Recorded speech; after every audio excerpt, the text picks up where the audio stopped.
Good afternoon, this is MEZA Grand Duchess RASMASKONEN, also known as Ryan Keats and Christopher Tomlinson, the Grand Duchess RASMASKONEN. Call me the Duchess if you wish. Happy Mustard Monday to one and all. How was that fantabulous weekend? Well, very creative and very productive for me. I don't know how about the rest of you guys. Saw lots of people today with tummy aches, belly aches from weekend drinking. Oh, I even heard of one all waiting to exhale party, or one of those girls party when they did all the girly stuff. Very fortunate indeed. A little bit of sniffles. It's cold still, a little bit outside, and though I like the weather, a little bit disaffected by it. What was the recurrent theme today on Mustard Monday? On this advent of my life, I must talk of change. How hard change is for all of us, and how hard for some of us to recognize change. Change must not be affected by circumstances of others. It must always adapt itself to your renewal, to the renewal of your hopes, even fears and dreams. We must recognize what others call inconsistencies could well be the advent or birth of a significant change in your life. Today, in conversation, I was asked about my dress and how I appear to people and what they thought of it. I stopped it right in its tracks. How dare you? What's wrong with my dress? Knowing that, darling, this is my comfort zone in dressing, my great efficacy as a woman, my provocative feminine desire that my biology disposed me to. I could never let it be insulted on that level. So I asked that it not be perceived that as discrimination. How it is that we become comfortable in our self-expression and it becomes a danger to others' well-being and level of comfort. And so, dear girls and boys, I stood up against such words and said, it's not the way that I dress. It's the way that they feel.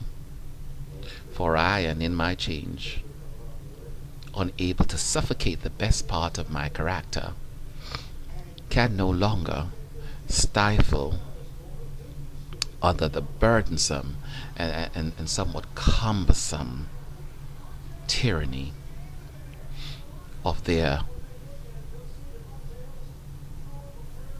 the smallness of their minds. With this, ladies, we must know and we must dedicate ourselves to the comfort of diversity, wherein as such, when we change at any level at our life, that there is acceptance. Such is the banding of diversity. What is diversity now to us? Why don't anyone that looked like me represent us and some of you that you so desperate desire to see something or someone that represent your feel, your voice, without passing a bill or passing an irrational comment to criticize and to make insignificant Know that a rebirth, the greatest change of all, will always incur much criticism, much enmity, much suffering. But if you want to go a true rebirth, then you must rise. You must rise above such comments and such small-minded indecencies to ensure the blossoming of your new self. I said one thing. What has been the stone, the rock of my change? Some of us, it's personal character. Some of us attributed our strength to all kind of things. I contributed mine, as I said today, to God and my grandmother. Though at her only being educated at the first grade level, was the greatest human being, in my opinion. Very compassionate, very decent, very loving, and very smart.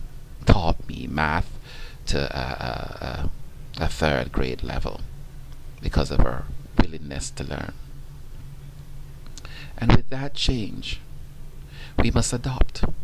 She taught me how to pray,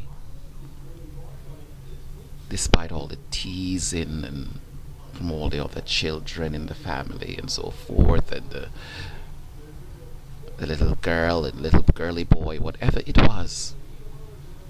She taught me how to pray. And when my prayers are heard, they are heard against the comfort of those that provide your discomfort. Such and therefore they become more discomfort because it's transferred on what's around them. And if they think not of it, then they are living it. But my grandmother taught me how to pray. She made me strong.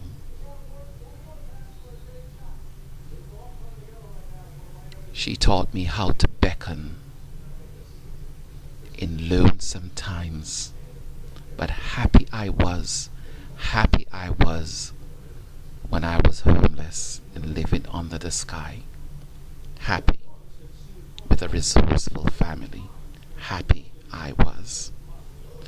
And through that prayer, God taught me something else. How to beckon and how to enter into the secret chamber of the world unseen, of a world that is being, that is only written about.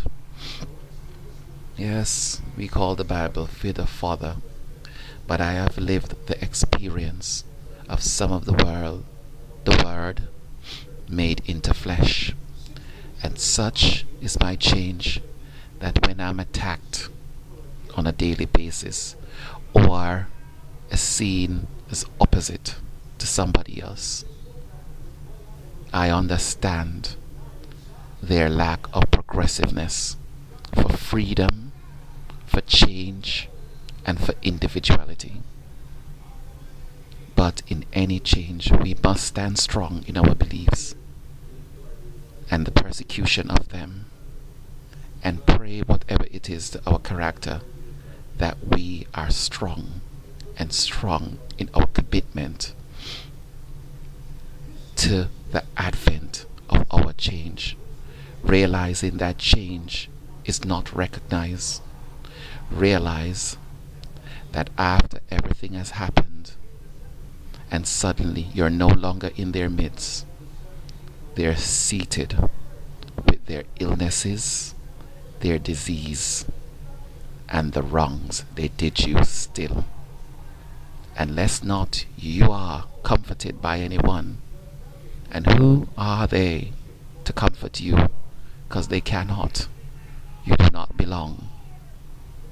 It is their own little world of significance and their own children that absorb the spirit that they could not share with you in the one and only God. Good night. This is MEZA Grand Duchess Rasmaskonen. Have a good evening.